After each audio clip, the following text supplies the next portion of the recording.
जय शिवराय मित्रांनो. कान्होजी आता कारीस पोचलेत. कारीला पोचून त्यांनी सर्व देशमुखांना एकत्र केले. सर्व देशमुख मंडळी घाबरले. कापायला कापायला काढलेल्या कोंबडीचं काळीज जसं धडधड धडधड करतं तशी सर्व देशमुख मंडळी धडधडत आहेत. कारण एकच, आदिलशहाचं फरमान. आणि आता देशमुख मंडळींनी कान्होजींना विचारले, कान्होजी यावर काय उपाय करावा. कान्होजींनी उत्तर दिले. कान्होजी आवेशाने बोलू लागलेत, करायचं काय, आम्ही आमचं वतन कधीच महाराजांच्या पायी सोडले.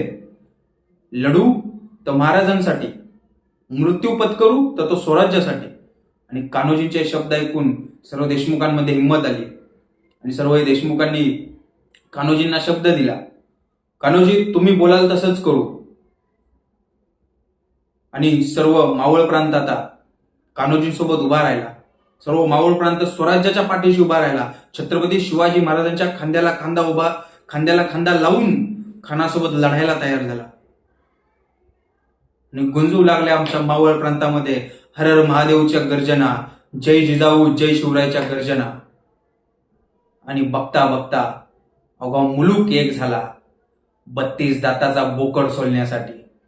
पाहू आता पुढं काय होतंय. तुर्तास जय शिवराय.